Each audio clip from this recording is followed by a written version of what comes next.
in this interview, we are going to be talking about everything that has to do with Paul. And I want to thank you so much for reaching out to me through email because I am always looking for anybody who wants to talk about their past with Jehovah's Witnesses or people who want to talk about different subjects that I'm also going to be covering up in my on my channel soon. So I was so happy when I saw your email. It was like, I want to give my story, because Oh, I think that these types of interviews are the most important that other people are going to watch and say, I related so much to that guy. I have gone through the exact same thing. And if they made it and they survived in in the world, or in Satan's world, then I could do it too. So I want to thank you for, being willing to share your story with me. thank you for having me. I'm excited to do this. I'm a big fan. Oh, really? That's awesome. Yeah, I'm so happy. It's always going to take like that one person that you feel like comfortable enough to like actually have this conversation with, because I felt the same way. I Exactly. was like, I want somebody to tell my story, but for them to like do it the right way. And then when at the end of it, you're like, wow, that was beautiful. Or like, I feel so much better. So yeah, I totally get what you mean. Yeah, I Um, mean, you have to be comfortable with the person you're speaking to because it's really personal stuff that you're going to be speaking about. So, yeah. Yeah, exactly. Exactly right. Okay, so I'll start from your very beginning. Were you like born and raised as a witness, or did you convert? Like, what's your first introduction with Jehovah's Witnesses? Yeah, so I wasn't exactly born in, but I was very young when my mom joined the religion. Um, yeah, when I was just a baby, my parents split up, and when I was 6 months old, we moved. And my mom became good friends with the new neighbor where we moved to, and the neighbor was a Jehovah's Witness. And so that's when my mom started studying. And I remember, well, I don't remember, but I've seen pictures of my first birthday party. So I know we celebrated my first birthday party. But Mm, after that, we didn't celebrate any holidays anymore yeah. because I think I was either one or two when my mom got baptized. And Mm, so my mom was the only person in the family that was a Jehovah's Witness. All of her side of the family, they were worldly. My dad and his family, they were all not Jehovah's Witnesses. So it was just my mom and us four kids. okay. Well, that is pretty young though, because it's like you don't have any memories of being just like a normal kid. So I Exactly. think I would consider that born and raised because that's all you know. That's what you grew up with. Exactly. Yeah. Yeah. And so for my siblings, I mean, it was different because my oldest sister, she was 14 when my mom joined. Okay. So, and yeah, my sisters were 14 and 12, and my brother was 8. So, I mean, it was, yeah, for them, it was different. Right, exactly. See, yeah, that's I would agree with you. That's the complete difference. If I was 14, I would have never been like that indoctrinated like the way I was. But And she wasn't. yeah, of course, yeah, she's 14. What? And then you're gonna tell this 14-year-old, oh, you can't do this, oh, you can't wear this. And then you're like, just because my mom became a Jehovah's Witness, now I gotta change my life and what Exactly. I want to do. Yeah, that's horrible. Exactly. So, my oldest sister, Denise, she wanted nothing to do with it. And so, for years and years, she was just rebellious and didn't want anything to do with the religion, but the rest of us did. Yeah. Mhm. So Okay, there was so a your lot of mom, division in the household. yup, I bet. Oh my goodness, that's horrible. What about your father? Did he have any opinion or input into this? I'm sure he would liked to have had an opinion and input, but my mom didn't allow it. And I mean, he was always involved in my life, Hmm. but he really didn't have any say in what went on. Yeah. Really? Uh-oh. That doesn't sound very Jehovah Witness. Aren't you supposed to listen to your head of household and Well, what the father wants? he wasn't the head of the household. They split up when I was a baby. So, I mean, Oh, all of us kids were raised by my mom. And so my dad really, yeah, he didn't have a say in the matter. And he was against the religion, and I knew that, but there was nothing he could do about it. okay. So you were raised by a single mom. Right. Yeah. Right. Okay. Yeah. Me too. Oh my goodness. Yeah. That's what I said. Like in another stream, like recently, I said if my father would have known like the true context of everything that I was going through being, raised as a Jehovah's Witness, and he knew about the judicial committees, he knew about the stuff that I was getting into. If he would have known, and he like disassociated himself years ago, but as a father, forget about Jehovah's Witnesses. I think that decisions would have been made differently because your For father sure. is like, I don't want my son to do this. I don't want my daughter to go through this. And it's sad that it happens more so with a single mom or like a single parent because they don't have the other parent saying, stop. No, this is my kid as well. I don't want my kid doing this. They don't have no pushback. So the single parent takes Watchtower and literally does everything Watchtower says on how to raise your children. And Exactly. that's sickening. Yeah. And my dad had no idea what went on. He was, I saw him once in a while, but I mean, you know how it is with the Jehovah's Witnesses, they don't tell anybody what's going on. So my dad had no clue. Yeah. Right. If he'd have known, probably he would have stepped in. Yeah. You see what I'm saying? I'm so glad that we're bringing this up because I truly feel that way. Like my dad told me now in my adulthood, like I'm sorry if I would have known because a lot of people they disassociate but they don't wake up mentally. So they think that it's a good thing to let your kid grow up as a Jehovah's Witness. Oh, she won't get into trouble. She won't have bad friends or bad association. She'll grow up as a good Jehovah's Witness and that's a good Oh, thing. yeah. But they don't wake up to everything that's under that blanket of thinking that it's going to be good. it Yeah. it wasn't. It was destructive, Very like it destructive. completely. And Yeah. especially, back then, most people didn't realize that it's a cult. But I think Yeah. now more and more people are coming to the realization that, okay, there's something wrong here. It's a dangerous organization. Yeah, exactly right. That's the whole point of exposing them and telling our stories. You see, like I told you before, that is what's going to help the world, like non-Jehovah's Witnesses, realize, oh yeah, this is a problem. They're not just good-looking dressed people that come to your door on Saturday mornings. There's more to them because now the whole ex-Jehovah community, like Jehovah Witness community, is coming forward and saying, oh no, I was born and raised in this, and it is a cult. It is what you think it is. Because from people looking from the outside in, I mean, they don't see all the problems. They just see smiles and people trying to preach the good word, but they don't know what goes on behind the scenes in those kingdom halls. Right. Or even at home, because if you were True. raised by a single mom. So let me ask you this. How strict was your household? Because there were some witnesses that were considered weak, spiritually weak. So how would you describe your household and your upbringing? Well, let's put it this way. I mean, my family was never accused of being exemplary. Okay. So, I mean, there was a lot of drama in the family. I mean, my mom did her best, but raising four kids on her own, that was not an easy task.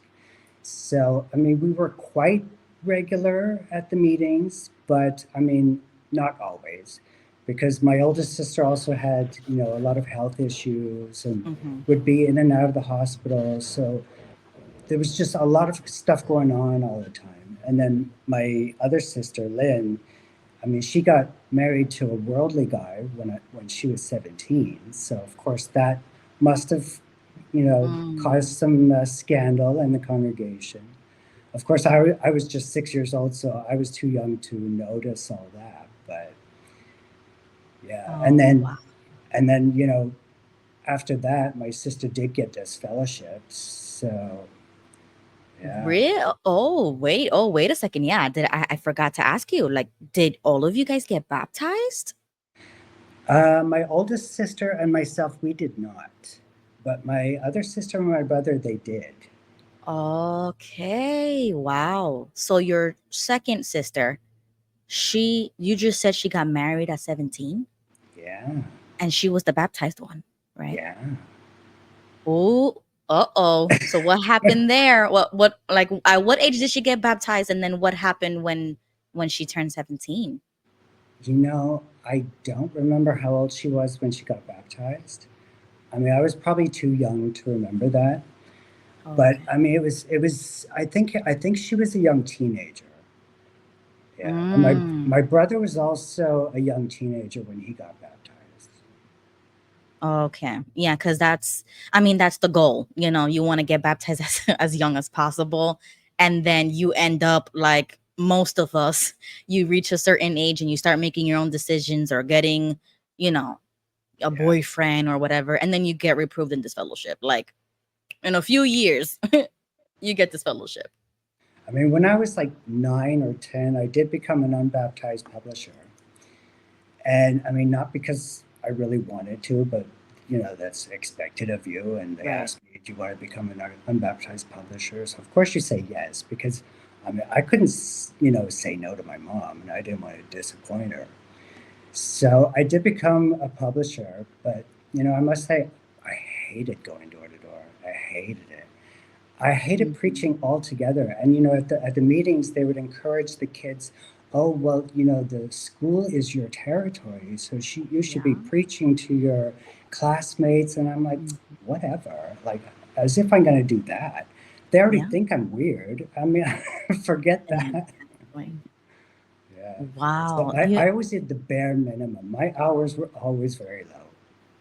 Yeah. Wow. Everything you just said, it hit me because when you said, I didn't want to say no to my mom. Can you tell me a little bit more about that? Like, why did you feel that you couldn't say no to your mom? Well, I mean, I knew that she really believed that it was the true religion. And, everything that they were teaching us, we had to do, to get into the paradise. And that's what I grew up with. So I figured, okay, it must be true. And so I didn't want to disappoint her. So I just went along with everything. And my They dad always said I was a pleaser. And maybe I was, I don't know. But mm-hmm. I was just scared to. I mean, of course I had doubts. I mean, I didn't understand anything that was being said at the meetings. It was all like nonsense to me, and I was never interested in the Bible at all. So I mean, most of the things that they taught us at the meetings, it just went in one ear and out the other. Yeah, you see what I'm saying? Like as born-ins, you see, this is why I always say, like, no offense to people who have converted in adulthood or later in life. For born-ins, it's like you're born and raised with that already ingrained in you that you don't say no. There is no choice. I It's like know. this is what you're supposed to do, and we'll just wait for you to get there. But you're gonna get there. It Yeah, you always please that parent, especially in a single parent in a household. Because I felt the exact same way. I didn't say no to my mom. There was never an argument. There was never opposition or rebellion until way later in life when I was like 16, 17, and then they finally disfellowshipped me. But as you're growing up in those like critical years of learning and forming your identity and who you are, your likes and your dislikes, all of that was Watchtower. It wasn't Ruby. It wasn't, Paul. It was Watchtower. And there exactly. is no choice. Exactly. It was the same for me. I mean, my rebellion didn't come until I was 16, 17. Yeah. So I just went along with everything. But of course, once you hit puberty, it gets more complicated. Yeah. Yeah. So I just went along with everything, and my mom would pressure me to get baptized. I'm like, no, I'm not ready. I'm not ready. And that's all I ever said. I'm not ready. Thank God. Thank God you said that. Because for me, I felt like I needed the baptism to be better, like to be better of myself, like to be a better version of myself. I said, if I get baptized, like that's how my mom made me think. If I get baptized, I won't be depressed. I won't be anxious. I'll have Jehovah's blessing. I'll have Jehovah's Holy Spirit. It's like a guarantee. It's like a stamp. This is my servant. You know how they say that in the meetings and stuff like that? Like we Oh, are Jehovah's witnesses. And you walk around with that on your sleeve, on your chest, like that pride, and like I'm a Jehovah's Witness and I have his Holy Spirit, and I go door to door and preaching like I'm the only one who's doing what the Bible says. And it really like brainwashes you a little bit to think that you're a little bit better than everybody else because you're baptized and she's not. Like that, like baptism was important. I always knew that I would just never pass the exam to get baptized. Oh, okay. Because I did not pay attention at the meetings or the conventions. I mean, the conventions, the only part I liked about the conventions were the dramas. I loved the Yes. Me too. The dramas, I loved it. And the new publications, I would be oh like, yeah, "Oh, what new book? What new book?" And then we'll be clapping, and oh oh yeah. my goodness. And some of the stories from the missionaries I found amusing. But I mean, other than that, I mean, it was just hard to stay awake. I mean, some of our summer conventions, they were at outdoor venues, or one time it was an indoor venue without air conditioning. I mean, do you know how hard it is to stay awake at a boring and hot convention? Oh my goodness. So, I mean, my mom was like constantly waking me up. Okay, yeah. Now I'm getting the kind of sense of what kind of a Jehovah Witness family you guys were, because I was far from that. My mom would make me take notes the entire day from the morning to the evening. Like Oh, your hand would be hurting. Yeah, she was very devout, and she really pushed me to be just like her. And that's the problem. They want to like copy and paste people's spirituality, especially with parents and children, because it's like she wanted to produce another devout Jehovah's Witness. And she's like, the only way I can do this is if she copies literally everything that I do. So whatever my mother oh, did, it was like I was a mini version of herself. And so I was right there with her, doing everything, waking up early in the morning, going out in service almost like 3 times a day. Like I got baptized when I was 10. So, oh, yeah, you don't get baptized that young if you're not about that life. You know what I mean? Like oh, I you know. take it very seriously. So yeah, that's why I felt like being a Jehovah's Witness was literally me. I was a witness. I wasn't myself. I didn't have my own opinion. I didn't think for myself. I literally went by Bible standards and very devout Jehovah's Witness. And we really didn't hang out with families like yours. Like that's why I said like how spiritual were you guys? Because I know. there is a distinction. Like those people were considered very spiritually weak, and my mom would be like, Yeah. yes, we have to help them, but you're not going to be spending time with those kids. So I didn't really spend time with kids like that. Yeah, there were a couple of families in our congregation that I would hang out with, but we were not considered spiritually strong, that's for sure. Especially with my sister being disfellowshipped and my oldest sister wanting nothing to do with it, and single mom. So of course my mom had no standing in the congregation. So I mean, it was, yeah, my family was very different to yours. Yeah, for sure. Yeah, Yeah. Okay. So but you were like around 6 years old. You said your sister gets disfellowshipped. well, that's She's when she going to be got shunned. married. I think she got disfellowshipped when I was maybe 9 or 10 for the first time. Yeah. Oh, okay.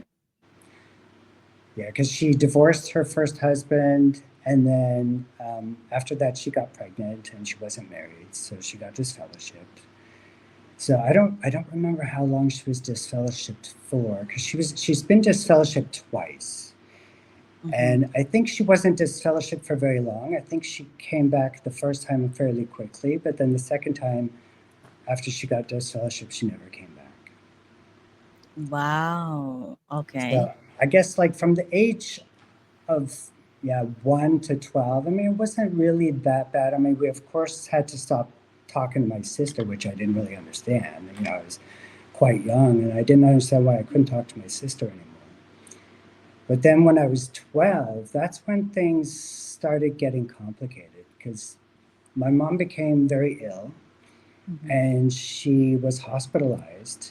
And it was obvious she was going to be in the hospital for a long time. Mhm. And of course, my oldest sister was in and out of the hospital most of her life. My brother left home right after my mom went into the hospital, and we didn't know where he was. So then I was like alone. So then other families in the congregation, when my sister was in the hospital, they would say, okay, come stay with us. So I was like hopping from family to family. So one time I would stay with an elder and his family with two boys, or another time with a ministerial servant and his family and their three kids. And I didn't mind staying with them because I was friends with their three kids. But with the elder, I mean, yeah, we weren't friends. I barely knew their kids. I mean, knew them by face and by name, but we never hung out or anything. So that Mhm. was like really uncomfortable for me, really uncomfortable. And that lasted for 6 months.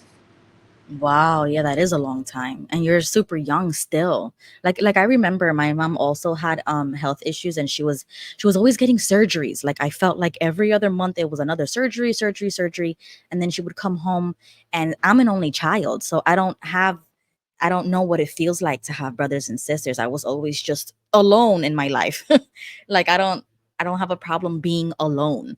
Um and so it was like I was taking care of my mom at a very young age because she was just always like this sickly person. And it didn't stop until the age of 12 or 13. She was finally like well enough to have a life almost. But some you see sometimes I like to point out that that's the good thing about Christian communities, I guess you can say. It's because they really do come together when somebody is sick or, Yeah, you know, just had a baby or something. Like they come together as a community. Like that's the only thing that I can appreciate about how close knit the Jehovah's Witnesses are, because they did help in that's true. situations like mine and yours, and they help with the kids and stuff like that. Yeah, that's very true. We did get a lot of support from the congregation. And so, during that 6 months, I mean, sometimes I was at home when my sister was out of the hospital, then I was allowed to be at home with my oldest sister. But a lot of the time I was either with the neighbor or with the other two families.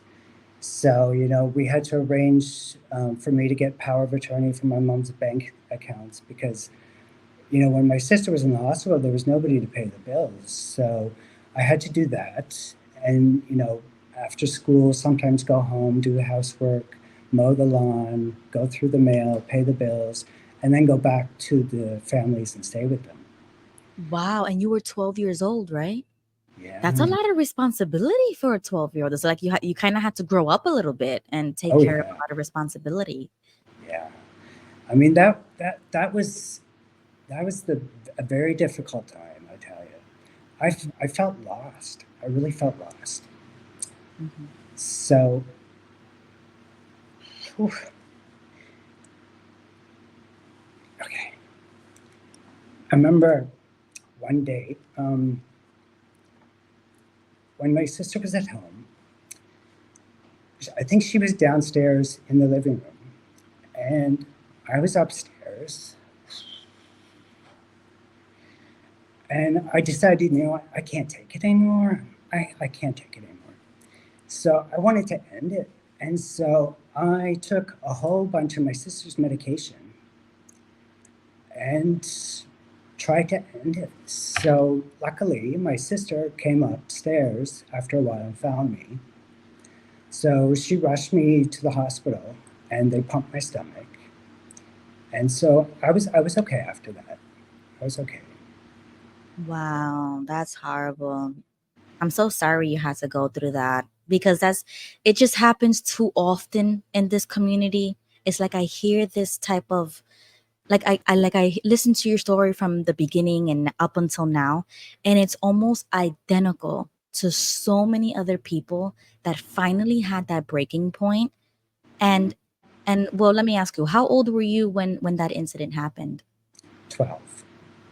Wow, you see what I'm saying? No, that's just unacceptable. Like in my opinion, that's what why would a 12-year-old feel the necessity or even know how to do something like that? You I see, like that's know. too young in my opinion Yeah, to be feeling like I can't take this anymore. So I'm gonna do this to end it. Because you know that that's like if it would have happened, like when if it would have been successful, that's a permanent solution to a temporary problem. But we're children. We don't understand that. And a I know. child is not going to understand how to take all this responsibility. And then you have this cult background that nobody really identifies.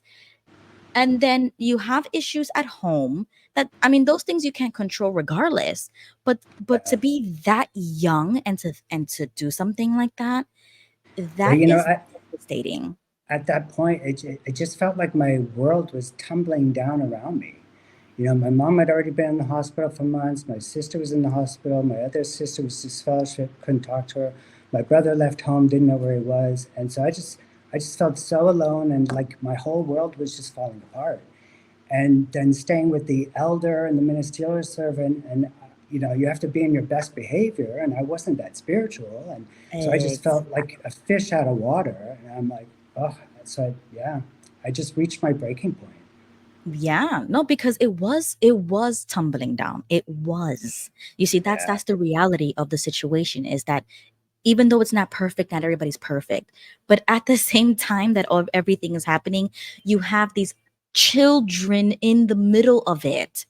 And I think like sometimes we're invisible when we're that young and nobody really understands what you're going through or you can't really communicate those things. Because I was also like a really quiet child. I didn't really talk. I didn't really me too. get involved with other people. I was always to myself. I wanted to keep clean, spiritually.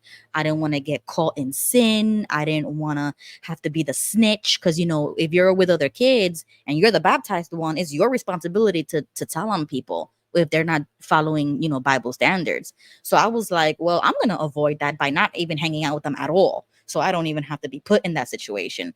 So it's Uh, like you see that the child starts living their life differently and making decisions that you probably would have not made because you're a kid. You know what I'm saying? Like, be a regular kid. But no, you're not a regular kid. And you're you're thinking not. differently and you're feeling differently. Like you felt. You felt uncomfortable in these situations. And me too. I was like, I don't want to get caught in this stuff. But you know what? I'm gonna be super vulnerable with you as well and admit to the fact that I have also contemplated ending everything. And then Oh, you know what it is? It's like I didn't even know why. Like sometimes it was just like this heaviness that you feel you can't get rid of. And I'm like, why do I feel this way? I didn't want to go to school anymore.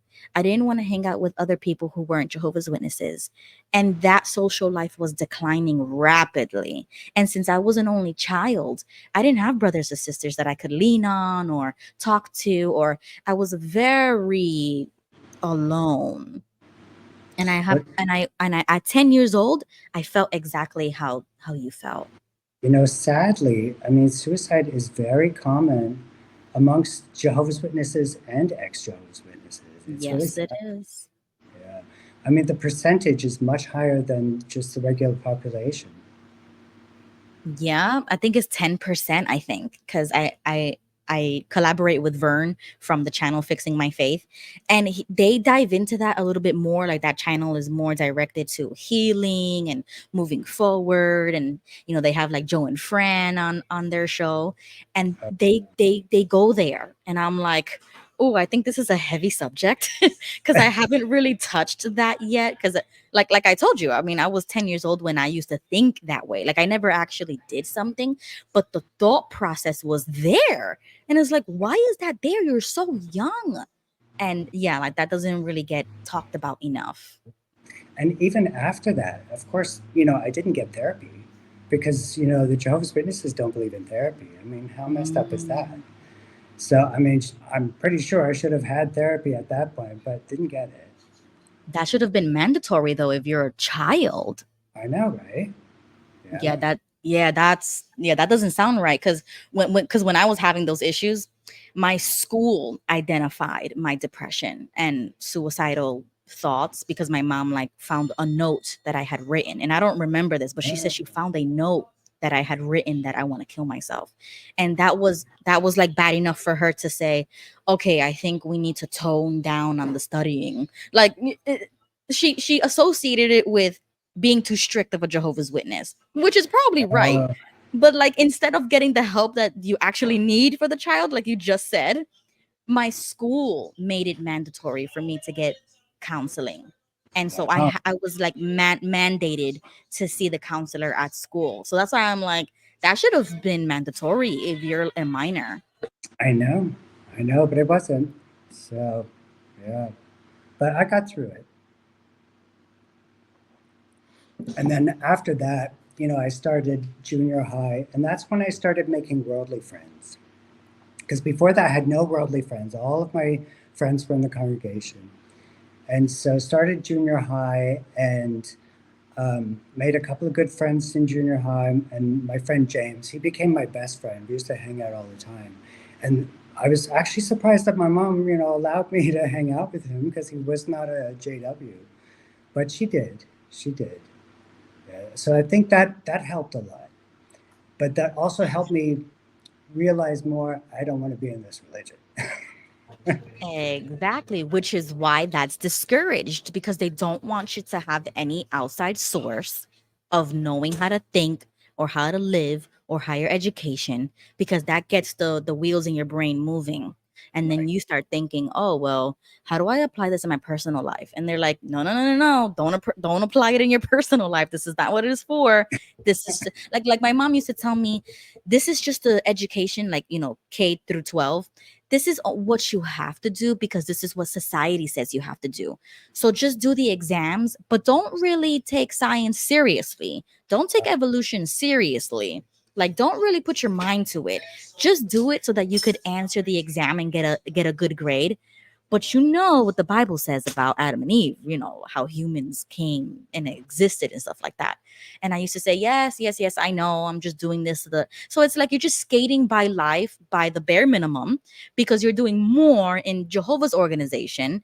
And you're just doing this because this is what men say I have to do. But I'm always gonna do what God says over men if I had to. You know how they say like, we obey God rather than men because I think there's that scripture that says that. They don't really believe that, though, do they? Yeah. They want the members to believe that, but when it comes to them, the governing body, they say, "Oh, well, they changed the rules for them, huh?" Yeah, they're not just ordinary men. Yeah, they're an exception to that rule, I think. Yeah. Wow. Okay. So after all of that happened and you have your new friend now and Yeah. you're realizing like I don't want to be a witness anymore or like you're moving on. So what happened there to when Well, you get like 16? I mean, yeah, in junior high, I just kept going along with the flow and kept going to the meetings with my mom and the conventions and everything. But, I, I rarely studied for the meetings and I hated studying the publications. I mean, my mom would be like, "Have you studied the Watchtower for Sunday?" I'm like, "Oh, yeah, sure." Yeah, I didn't. I didn't mind reading The Awake. The Awake was kind of interesting, Yeah. but I Yeah. didn't really like The Watchtower. And all the Yeah. other books, I'm just like, yeah, I don't get it. It doesn't make any sense to me. But of course, I Wow. never said that. I never said that. Right, right. Yeah, you're so lucky to have that critical thinking at such a young age because not me. I was so heavy into it that I never even lied because I felt that, Jehovah can read your mind and your heart.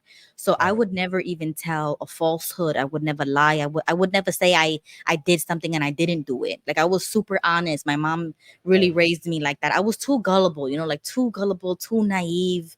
And it's embarrassing now to think about it because it's like you're 17 or 16 and you're not the regular 16, 17 of the world.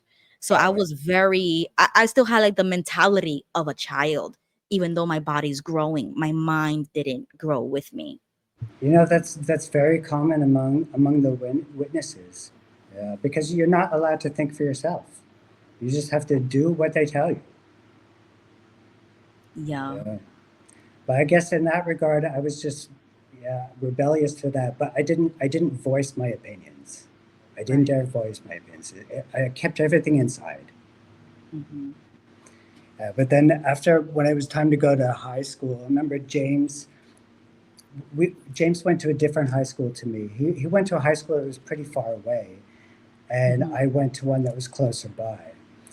And I didn't know anybody there. But I didn't want to go to the same high school as everybody else from my junior high because I'm like, I don't want to be with those kids anymore.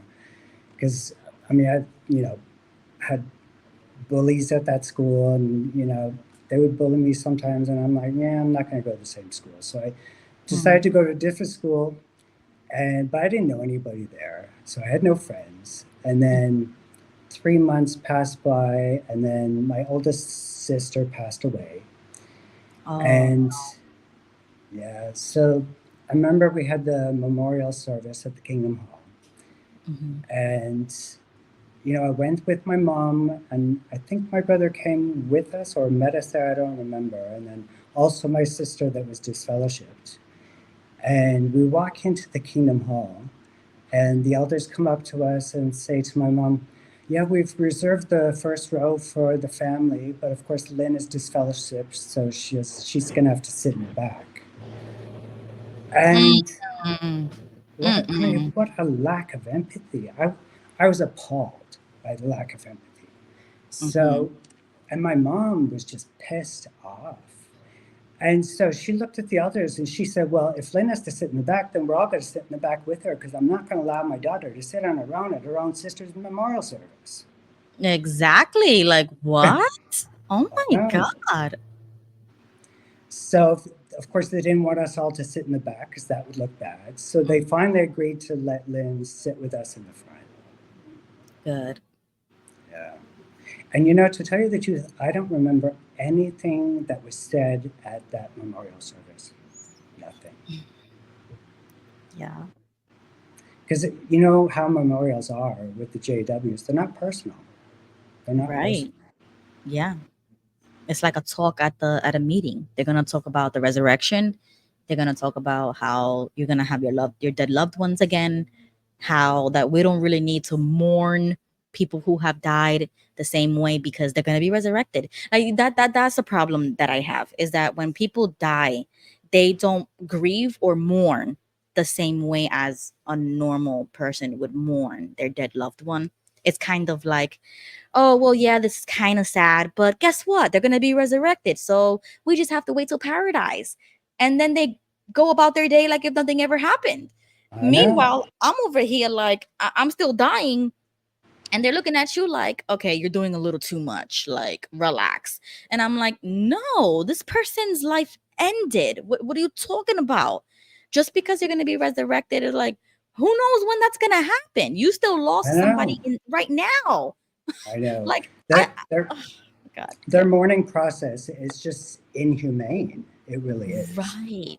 Yeah. Yeah. And they're looking at you like, well, I don't think you're spiritual enough if you don't think that paradise is coming real soon. Like you could tell that's what they're saying in their mind because they're not telling you that to your face, but you're always getting a side eye if you're not dressed correctly or thinking correctly or saying the script the right way or preaching the right way or grieving the right way. It's like if you don't do anything the way they do it, now you're getting a little side eye. Like, I no. know.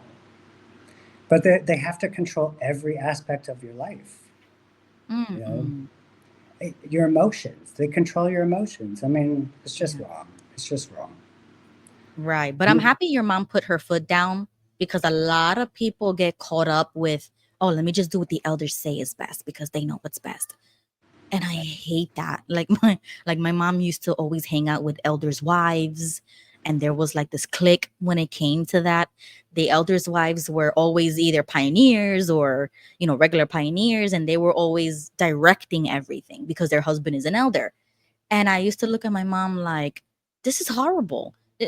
It's like living with my mom times 10 because she's an elder's wife. So, of course, she's going to, you know, correct you in every little thing or tell you what's wrong with your dressing, grooming, and stuff like that. And I'm like, why? So, uh, yeah, they hold them up on a pedestal sometimes.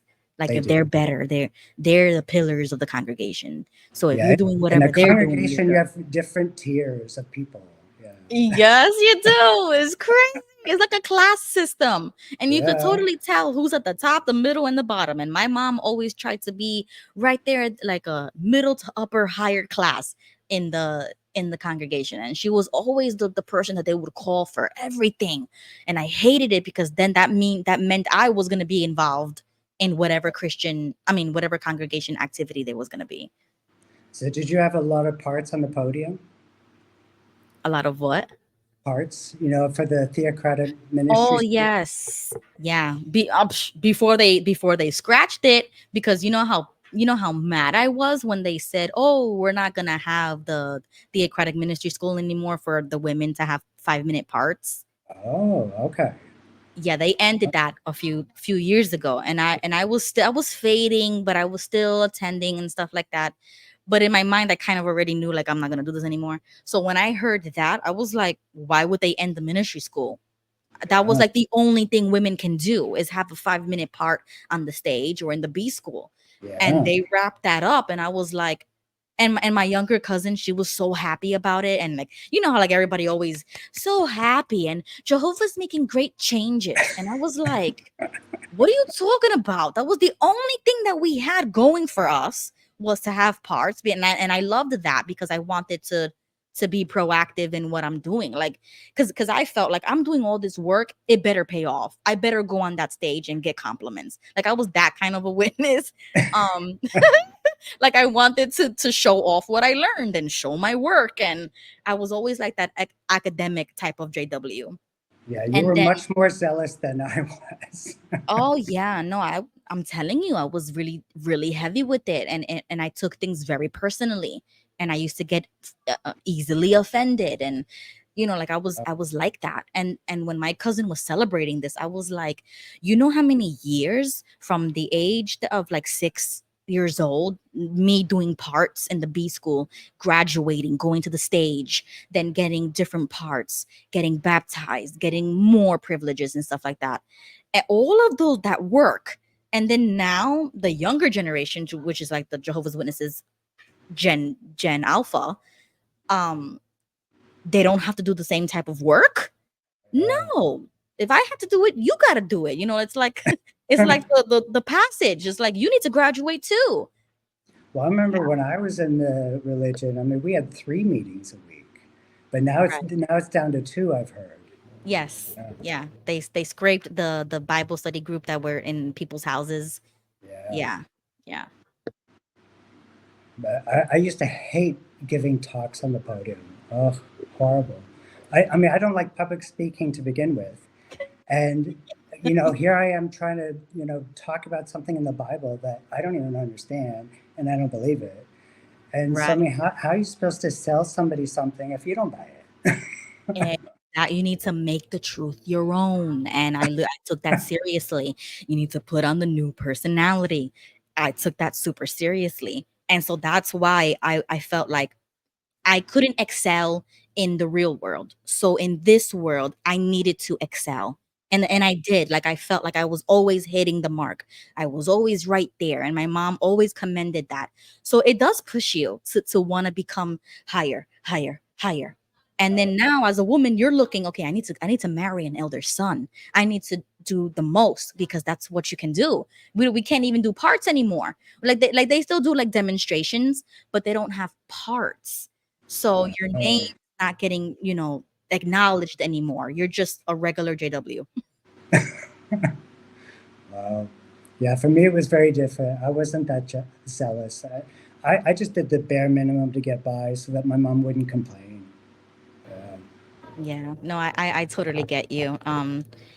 So now you're old enough, you go to high school. Oh, that's another thing. You went to public school, right? Yeah. Yeah. Okay. Yeah, that's a big no-no for us. Like my mom was the type of mom that was like, if this school situation is not working, then we're gonna homeschool. Like it was always like by the feather of the decision to homeschool because that how they view public education and or higher education is very, demonic. Like they could get you to sin because the birthdays and the holidays. So my mom was always like super against it. She was just waiting for me to say, I want to homeschool, mom. I don't like getting bullied at school, because she knew it was already Uh, happening. You know what I'm saying? So oh yeah. instead of her like pushing it, she gave me the illusion of choice by saying, I want to homeschool. And then she goes, sure, let's homeschool. And then you think like this is something you really want to do. And then you're even more isolated. Oh gosh. Exactly. And I homeschooled from the age of 10 till forever. Yeah. Luckily, I never did homeschool. No, I always went to public school. I mean, I was always the weird kid because when they would play the national anthem and say the Lord's Prayer, I had to go out into the hallway. But luckily, from grades 1 to 6, I wasn't the only Jehovah's Witness in my class.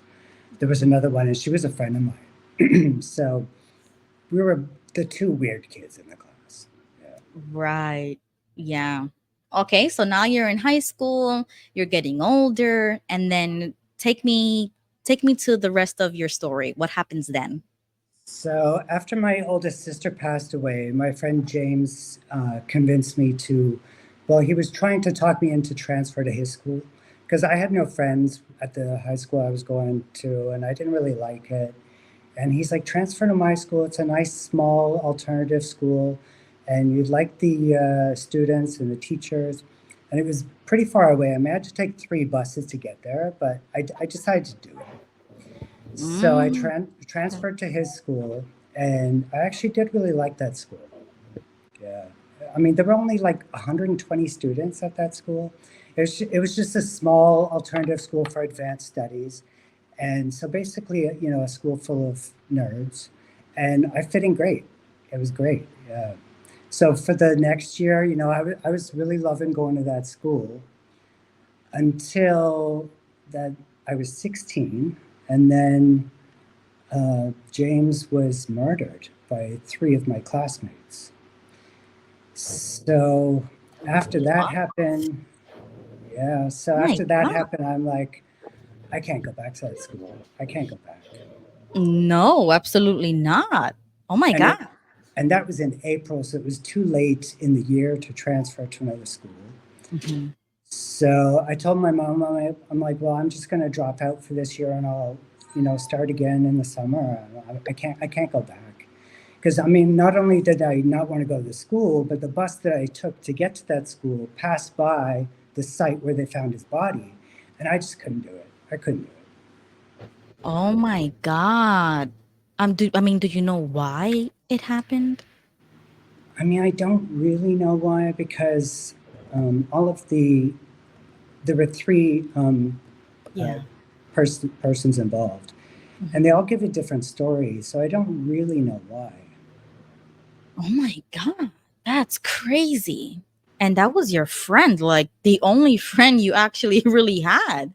My best friend, yeah, Oh my God. Yeah, I only had one best friend too, and she was just like me. She was raised by a single mom. We were the same age. And I mean, she never got baptized to my knowledge, but like she was like my only friend. We did everything together. It was like we didn't even have to talk to each other to know what we were saying. We would just look at each other. And then it was like we could read each other's minds, and we would just start laughing. And that's a real friendship. You know what I mean? Like we were so in yeah. sync.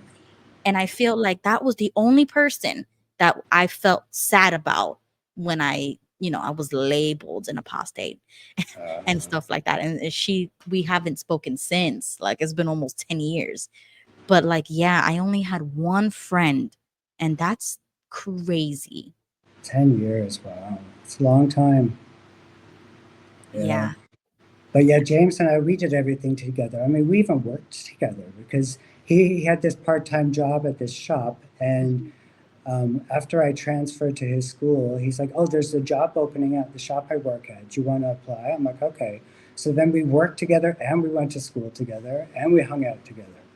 Yeah. Oh my God. Yeah, that would break my head, to be honest. Like I'm the type of person that I don't let things go. Like I have to understand things, and things have to be like specified. And it's like if I don't understand something, I will not leave it, and it will bother me. So that would really bother me if that happened to my best friend. Like Oh, yeah. I would have to get to the bottom of it to move on with my life because I just can't let that go. I'm in shock Well, right now.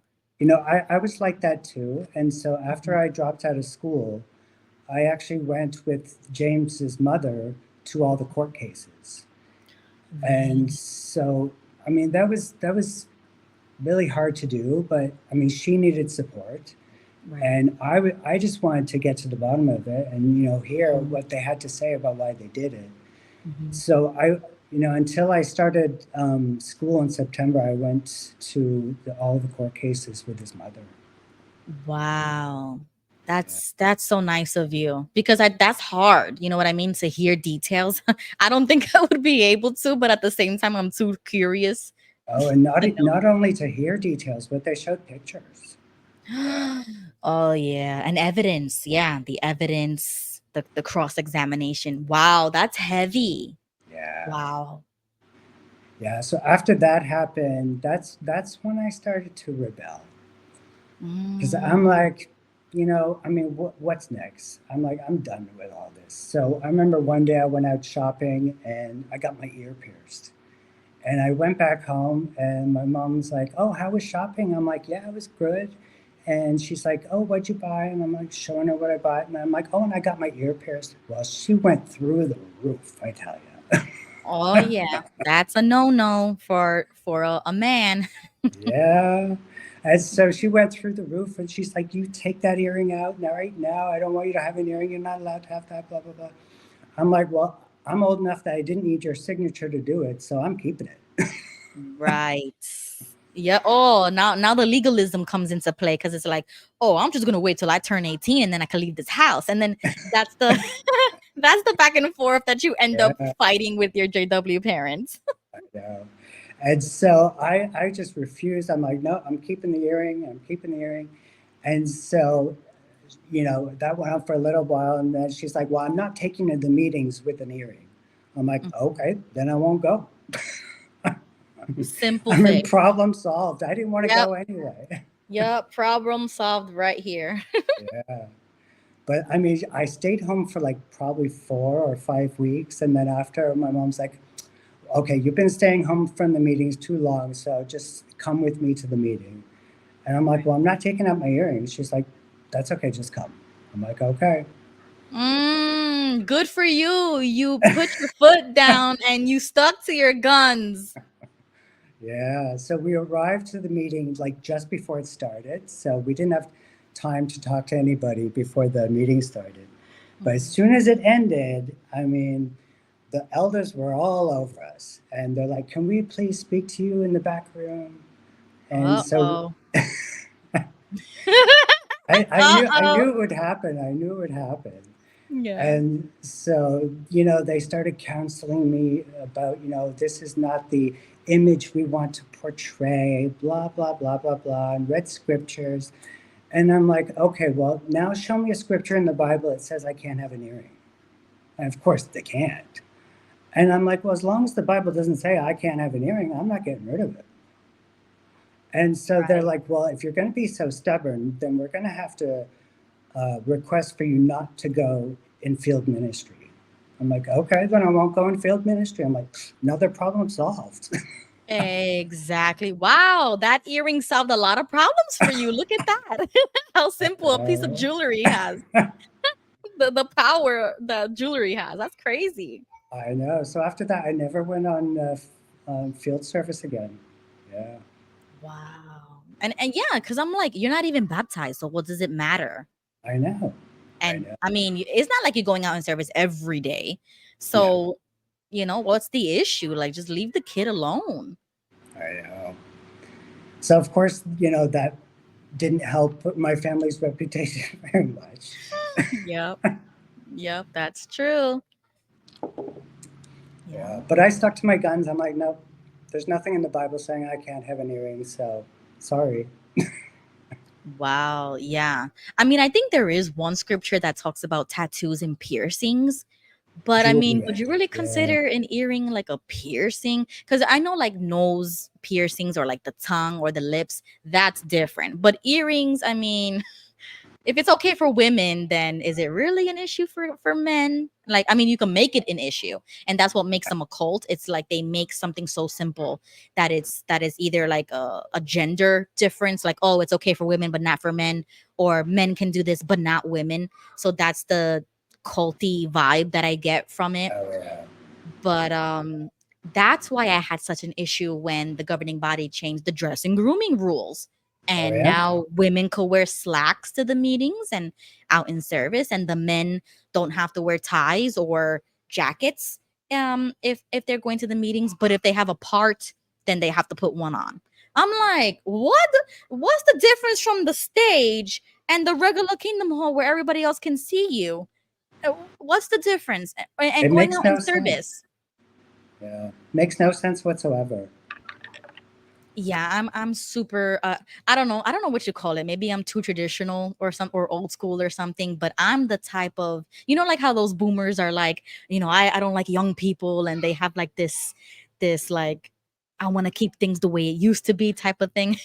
That's me. I am like the JW boomer who's like, all of these changes are bad for young people, and I don't want young people doing this. Like, I have such a thing about it, because I'm like, everybody else that comes after me doesn't have to go through what I went through.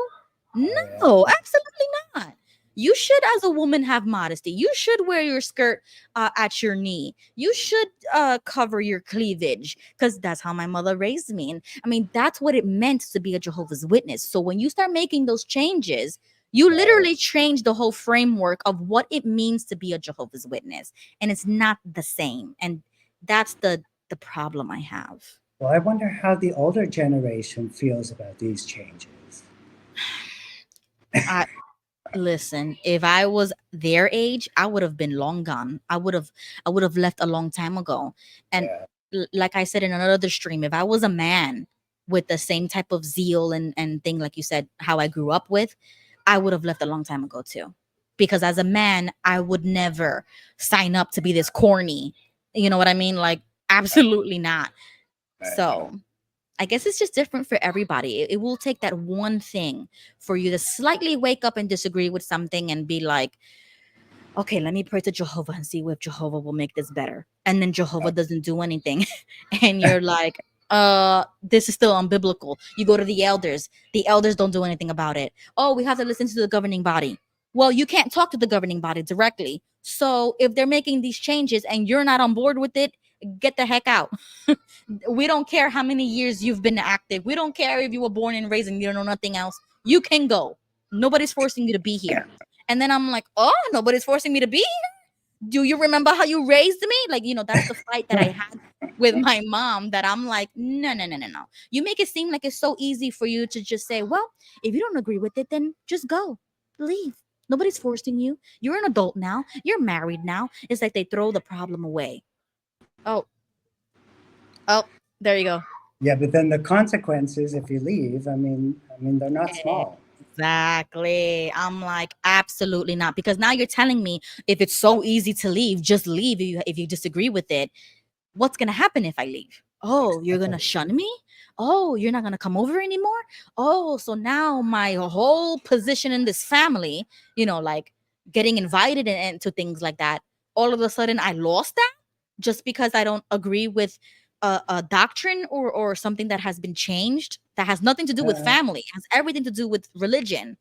But that doesn't that's not different. It's the exact same thing. Your family is the religion. Your family is the congregation. And if you take yourself out of there, then that's a you decision. You decided to disinvite yourself. And I was like, oh my God, you guys are, nope, you guys are too much. yeah, that shunning is just cruel. It's just cruel. Yeah. Right. And, of course, I shunned my sister when she was disfellowshipped. And, looking back at it now, of course, I regret it. And, since then, I have talked to my sister about it because I did feel guilty. And so, I have apologized. But, I mean, it's something I'm always going to regret. Right. Because, yeah, that must be so weird, because it's like, that's your sister. That's Yeah. your blood sister. Like, I don't have any brothers and sisters, so to me I never felt that. Like, I like, if I had to shun somebody that was close to me, I never really had to do that. Maybe like a cousin, but even when it was my cousin, I always told her, I'm not gonna stop talking to you. Like, bro, you're you. And like, Yeah. why would I not talk to you? You know what I'm saying? Like, I didn't really take that seriously. But to do that to a brother or sister or somebody like a mother or father, Yeah. that's what's so confusing. Like, I used to tell my mom all the time, I'm like, so you're gonna let 8 men in Warwick, New York tell you how to handle your own daughter, the person who you gave birth to, the person who you taught me to be this way, and now you're angry that I'm actually seeking the truth, that I'm actually preaching what the Bible really teaches. Because I started inquiring into Christianity, and she said, oh, that's false religion. I said, it's false to you because you deemed it false, but the whole Christendom says the Trinity exists, for example, or something like that.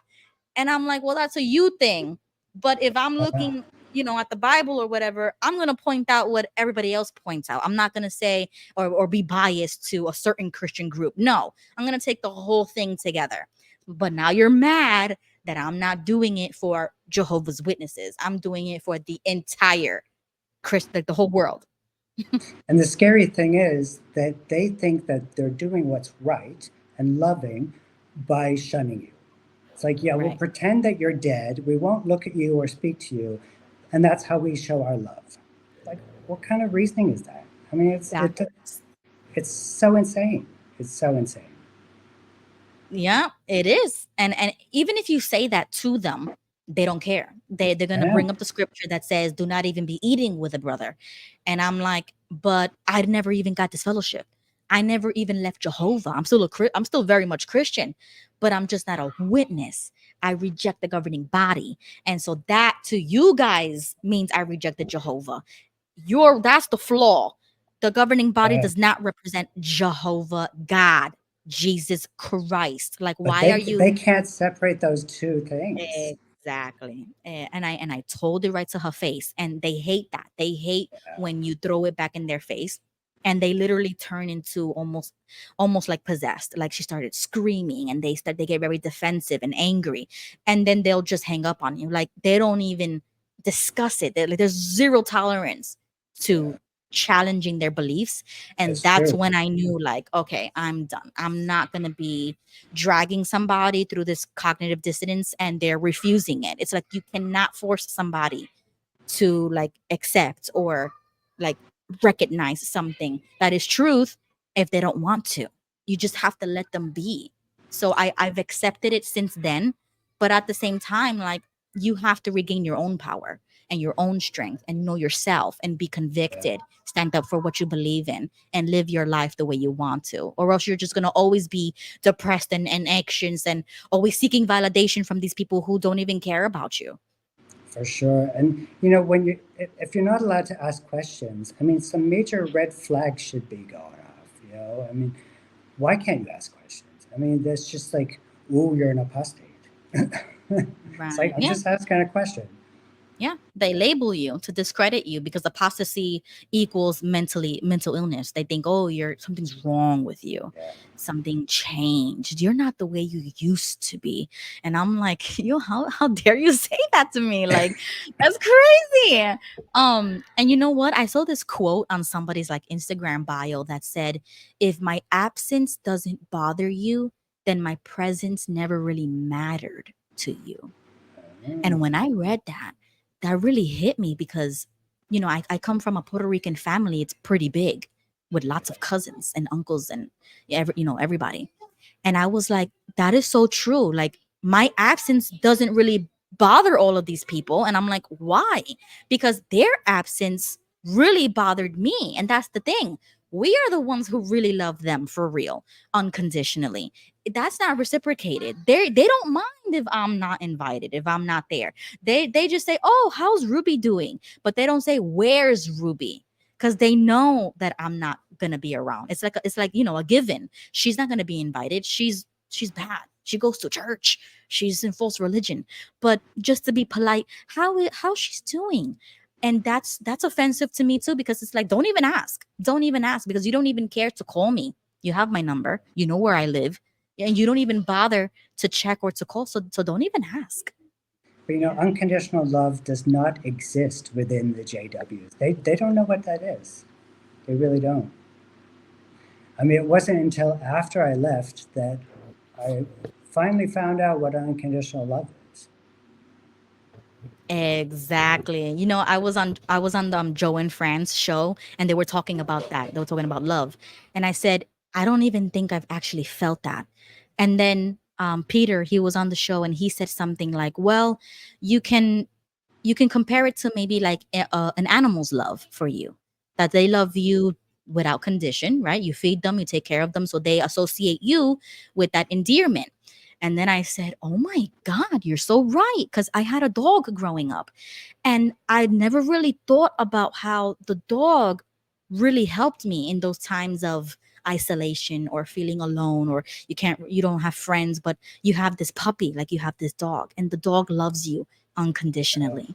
So even though you didn't get it from a human, there's other forms of unconditional love that sometimes you don't really recognize. But when it clicked for me, I was like, my dog. And that's weird to say that now, because it's like you would think that I would know that, but I didn't even know that. Like I didn't even connect the two, that that is unconditional love. And so you've been out for 10 years now? Well, physically, yes, Okay. but mentally, about 5, 6 years ago, I publicly uh I had like a whole internet scandal. Like I was canceled basically because I started sharing things and doing like these Facebook posts that really bothered a lot of people.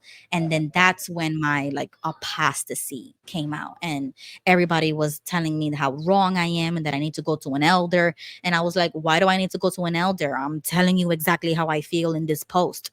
Oh, yeah. What's the difference if I say it to you or to an elder? Like, what's the difference? And so since I never went to the elders, they viewed that as like, oh, well, then you think you're better than everybody else, because they say you're supposed to seek counsel from elders. And I was like, I don't need no spiritual counsel. So that was the, oh, you're not following the rules. You're not doing what you need to do to fix your spirituality. So I'm just gonna withdraw my association from you because you are no longer at the you know to the standard. And by that point, you were already disfellowshipped, right? I know. I Right? got I got this fellowship when I was 17, and then I worked my way to reinstatement. I was reinstated at 18, and then Okay. ever since then I've been reinstated. You see, that's the thing. They want to Ah, label you, and they want to call you names, or give you like, oh, what's your status? And I'm like, does it matter? I'm still a person with feelings, regardless of the status. But if you really want to go there and you want the specifics, I never was disfellowshipped. So the way you're treating me is as if I'm disfellowshipped. And that's wrong, because even the governing body says, even if somebody is disfellowshipped, just don't talk about spiritual things. But the family ties stay the same, right? So if that's true, what you're doing whatever. is wrong. Yeah, you're not a Christian. You're not a Jehovah's Witness. You're doing your own thing. So I can accuse you of doing the exact same thing you're accusing me. You're going off the books, and that's not a good thing. So maybe you need to talk to an elder. And so that right there was off-putting to a lot of people, and they just didn't like me. That's the thing. That's the real reason. They don't like you. They were tolerating you because you was a Jehovah's Witness and you was doing everything right.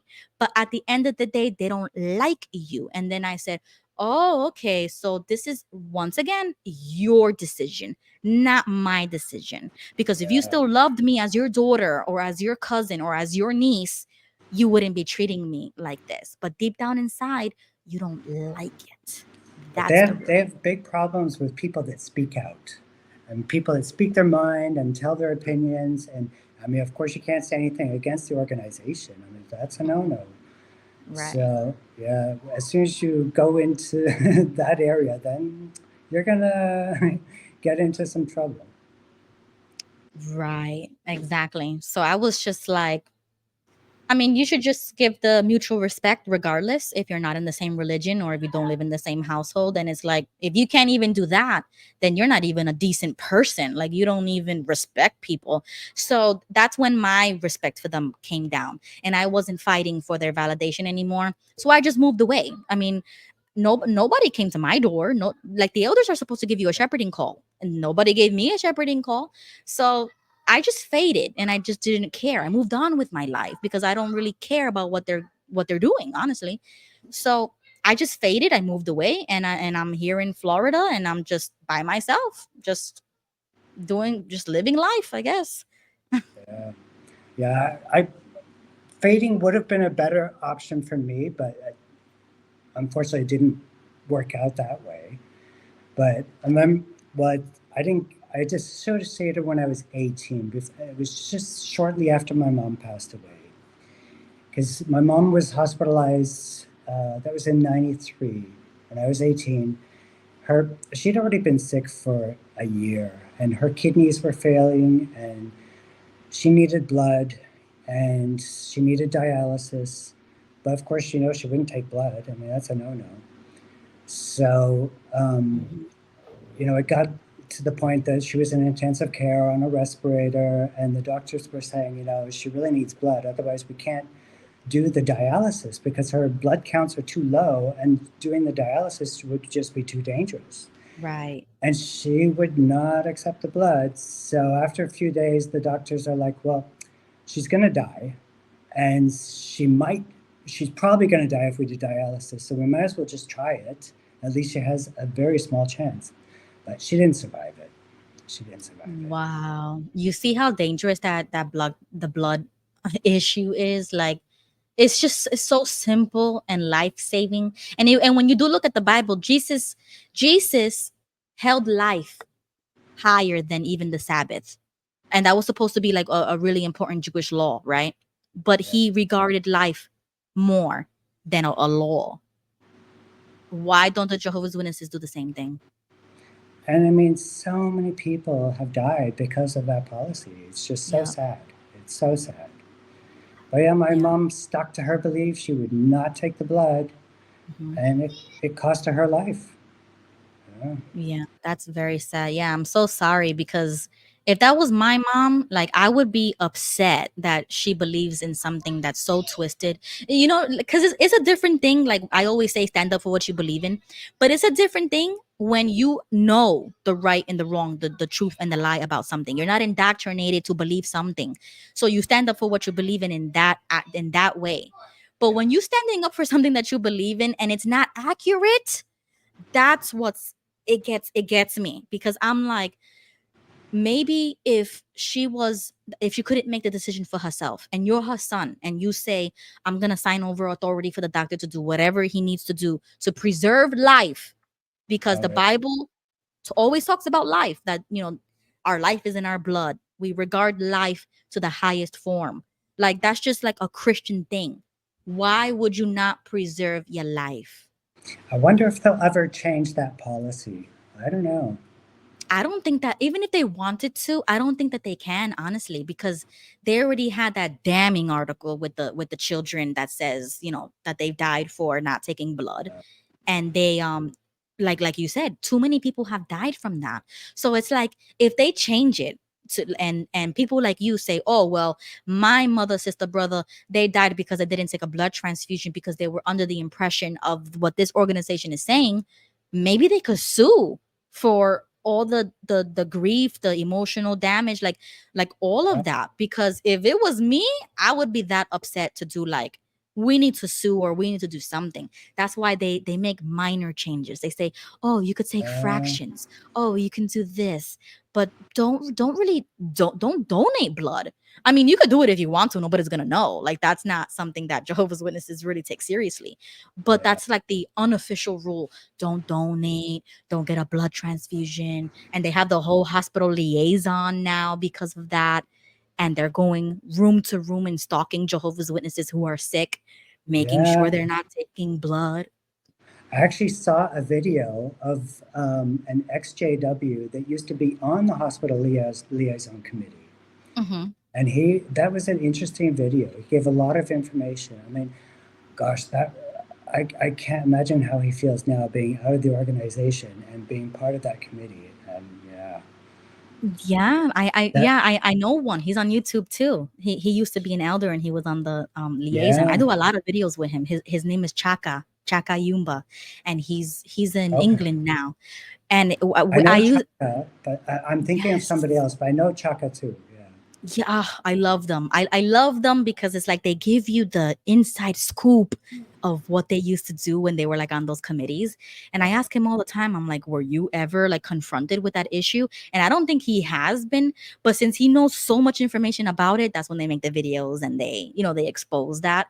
And I'm like, wow, that's like I tell my cousin, the hospital liaison committee is like a little JW gang that go to your hospital room when you're sick to make sure that you're following every biblical standard when it comes to medical I help. know.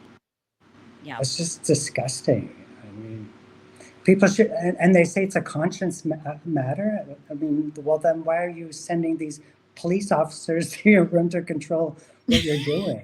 I mean, Yeah, because that's the excuse. Oh, it's your Bible trained conscience. If that was true, every aspect of Christian life would be a Bible based conscience because my biblical upbringing would be different from another Christian. So, and if they say, oh, well, this is also biblical standard, this is just my interpretation. Every head of household is going to do the exact same thing. Every family's different. We're not all the same. But that's what makes them a cult is because they are all the same. It's not different head of households making decisions for their families and what's okay for their daughter, what's okay for their son. No, it's all not okay if the watchtower says it's not okay.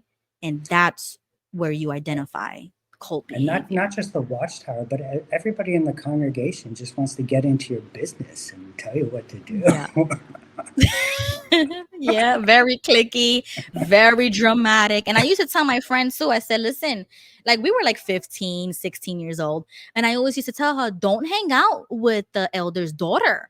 You don't know what you're getting into. And they're gonna snitch on you because I know you. I understand your humor because we're friends forever. So when you can't be the same you are with me with her, like get that straight. And she was like, no, it's okay. It's fine. And I'm like, all right, go ahead. Go ahead. I'm going to let her learn her lesson.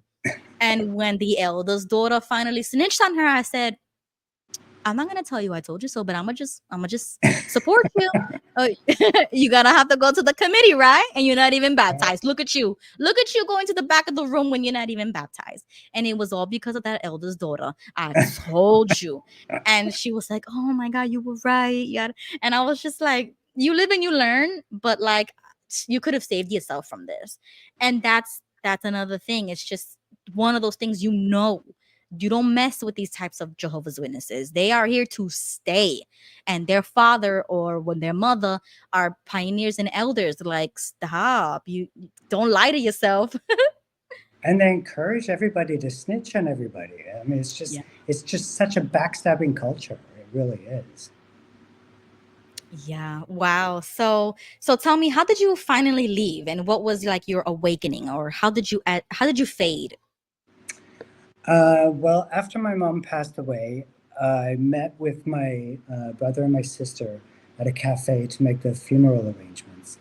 And by that point, I was already dating a guy, and he dropped me off at the cafe. And so my sister was like, "Who's that dropped you off?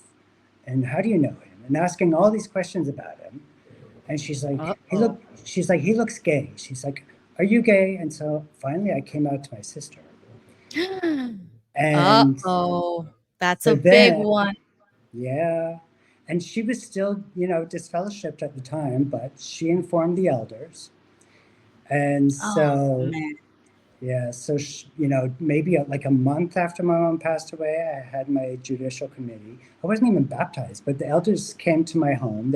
They called me and said they wanted to come to talk to me because they'd been speaking to my sister.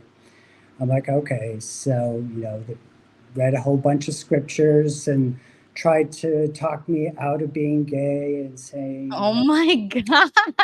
Oh my God. No, you see, this is shocking to me because you're not even baptized. So like that's so inappropriate, in my opinion, to even come to your house and come to you to Yeah, discuss this.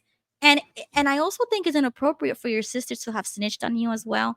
I mean, that's nobody's business, and especially if you're not baptized. Like you see it, and I talk about this all the time.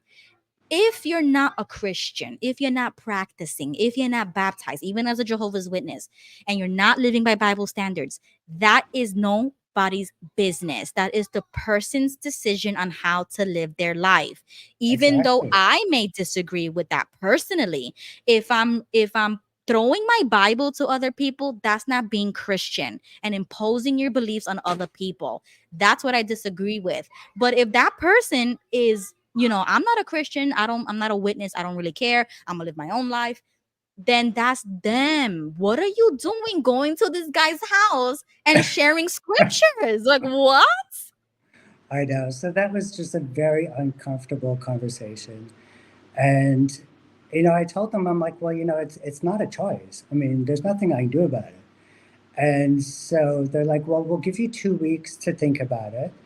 And in 2 weeks, we want to know if you're going to live according to Jehovah's rules or if you're going to disobey and, live this lifestyle. I'm like, okay, whatever. Two So, weeks to think about what?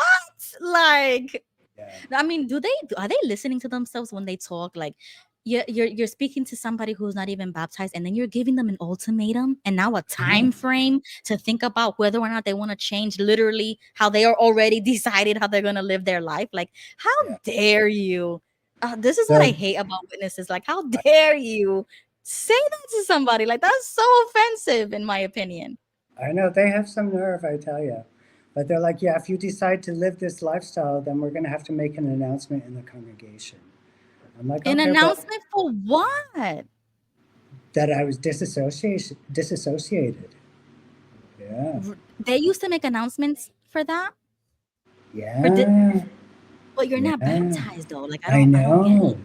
But they still made an announcement. Yeah. Because Oh 2 weeks later, I no. told them, I'm like, well, I mean, what you're asking me is to live a life without love, and I'm not going to do that. So, and my sexuality is not going to change. So, you'll just have to make the announcement. So they did. And so then after that, all of my friends told me, oh, we heard the announcement, so we're not going to be able to talk to you anymore.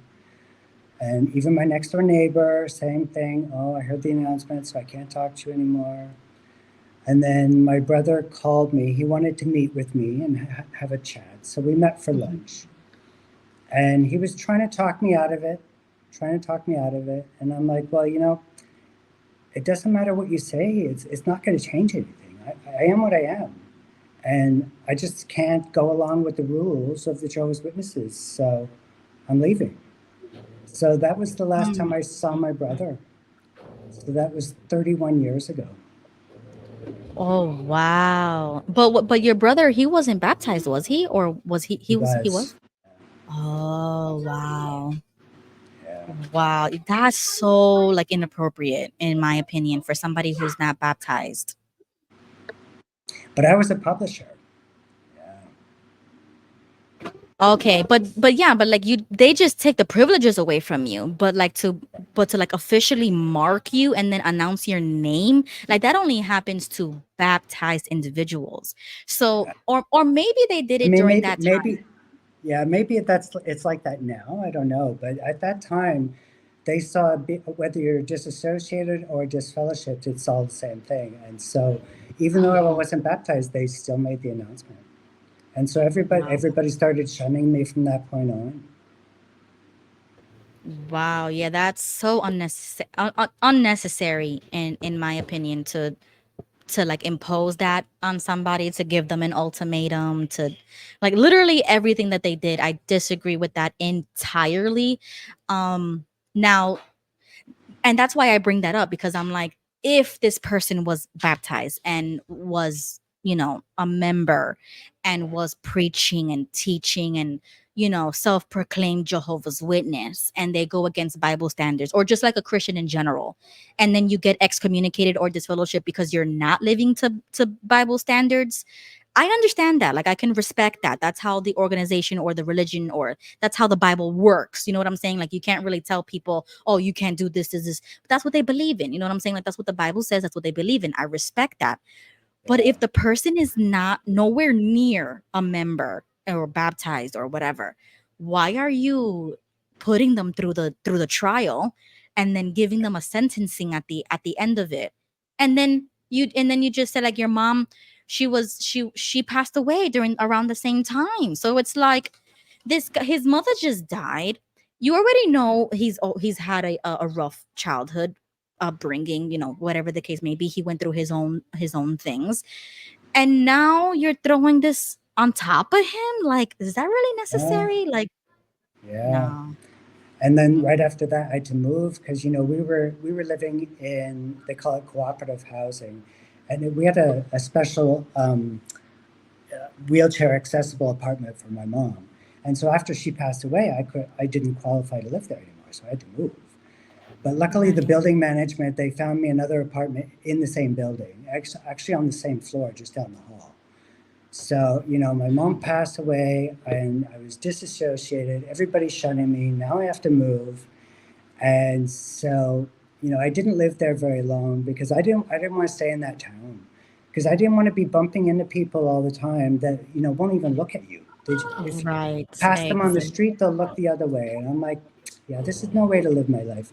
So, right after I was disassociated, I boxed up all of the books, all the literature, the Bibles, everything, took them to the neighbor, and I'm like, do you want all this? Because if not, I'm putting it in the garbage. So she took it, and I'm like, I'm just so done with this religion. I'm just putting it behind me, and I'm just going to move on. Right. That's, yeah. Like I told you, I moved away. I took my kids and I moved away and I started a brand new life because I'm like, why am I gonna stick around? I'm five Exactly. minutes away from everybody, but nobody comes over. And I was having baby after baby, and I was having all these babies, and I was by myself. Nobody came over. No baby shower. No bringing gifts. No acknowledgement. So I'm Yeah. like, why am I still living in this city? Why am I? Why? What am I doing here? If I could live a completely different life and be happy, I'm I think alone it. anyways, but I I could be think a alone and lot of. happy. I think a Yeah. lot of people do move away when they leave because it's easier that way. Otherwise, you're always confronted with it. And I mean, nobody wants to be shunned every day if you bump into people. So that's what I did too. I moved away. And so for a few years, I moved, to several different places before finally moving to the Netherlands and settling down here. So Right. now I've been here for 26 years. Wow. And where are you from originally? Toronto, Canada. Canada. Okay. Wow. Yeah, that's hard. That's just really hard. But you're free. You see, like, freedom is expensive. It Oh it yeah, costs a lot. But I would rather that and be alive, happy, and well, and raising my kids completely cult free. Um, sure. Yeah. and they understand that, you know what I mean? Like, they say, oh, your mother shuns you. Like, what does that mean? And when I explained it to them, they know it. And then they say, oh, well, does she shun us? And I said, well, indirectly she does, because does she call you? Like, I let them come to their own conclusions. It's like, does she call you? Does she visit you? Does she take an interest in you? Does she send you gifts? Like, does she have any play in your life? Does she play any role in your life? No. And why is that? So you see, it's like sometimes you really do have to explain it and say it out loud. And that makes it all the more real to me, because I'm like, this is the right way to go. Like, I know I'm doing the right thing because I'm teaching them, I'm educating them. They understand the differences when it comes to, what are you gonna do? Are you going to bend the knee, follow the rules, and do what they say? Or are you going to pay the high price of freedom, even if it means losing everything you've ever known, your friends and your family? So basically, the choice is, are you going to sacrifice all of your family or sacrifice yourself? And I was not willing to Mhm. sacrifice myself. So I'm like, Ex- nope, I'm going to live my life the way I want it. Right, exactly. Wow, wow. Thank you so much for sharing all of that because I know it's going to resonate with a lot of people. Like just everything that we've gone through, it means something. You know what I mean? Like sometimes I believe that either God or the universe or a higher power, somebody up there puts us through these things, and if it doesn't kill you, it makes you stronger type of thing. So Yeah, I feel that that's really true. yeah, I do believe everything happens for a reason. And I mean, maybe we don't know what the reason is, first of all, but maybe you'll discover it later. I don't know. But I mean, I have no regrets about how things played out because after leaving the JWs, I mean, things just got so much better. So much better. Never had any regrets of leaving. Right. That I feel the exact same way. Even though it was hard, and there was many nights where I was alone, crying, like crying yourself to sleep for so many years. It was like once I mentally freed myself, all of that changed. I wasn't depressed anymore. I wasn't anxious anymore. I took every day by the day. You know, like day by day, and it does get better. You wake up the next day and you're like, whoa, my baby's 10 years old already. Like, where did the time go? It's been almost 10 years since all of this has happened. And I feel like it just happened yesterday. But you grow with that. It's like you heal that trauma, you get over it, and then you move on. And so that's And what we've done. You're like living proof of doing that. and as a Jehovah's Witness, there's such a long list of things you're not allowed to do. And then all of a sudden, I'm like, wow, there's like nothing on that list anymore. So I'm just going to do what I want. Yeah. Right. The anxiety is off because you're not always checking your shoulder or checking if I'm living by Bible standards or if I'm Yeah, doing this right or wrong. And yeah, you're really free. That's what freedom is. you It's like are. you're really free. Yeah. Because as a Jehovah's Witness, you're always concerned that somebody's going to see you doing something if you do something wrong. And yeah, it's just a crazy, Wow. crazy society, really. Wow. Yes. Wow, Paul. Thank you so much for sharing your story with me. I know we've been here for a long time. I don't want to keep you for too long, but I do Yeah. want to thank you for joining me and for sharing your story with me because it was a lot of heavy stuff, and I related to a lot of it. And I know that the community relates to everything that we've talked about because it happens too often, unfortunately. like It does. like like I told you before, even though I could have some empathy for where you're coming from, those things never actually happened to me. So Right. even though I have the empathy, it's like I came out of the cult unscathed, you know what I mean? Like relatively, because other people have actually done the damage to themselves or have been traumatized or have been abused or have been, like all of these different elements that it actually happened to them. And although I can't relate to that, I do have empathy for it. But So I'm glad. Mhm. everybody has their own story. We're all unique. And the more people that speak out, the better. Yes, exactly. Okay, so I'm definitely gonna put all of your info in the description. Do you have any social media or like anything that people can look you I, up or contact you? I don't really use social media, but you've got my email address. You can put my email address. Okay, perfect. Yeah. So if anybody wants to talk with you, or maybe they resonate so much with it that they want to also give their story or whatever the case may be, I'm also going to put my email. And I'm so glad that I did because that's how you got into contact with me. Like this Uh, would have never happened if I never created the space to do this. So I'm gonna put your email. I'll put my email, and yeah, just thank you so yeah. much. Thank you so much for having me. I really enjoyed it.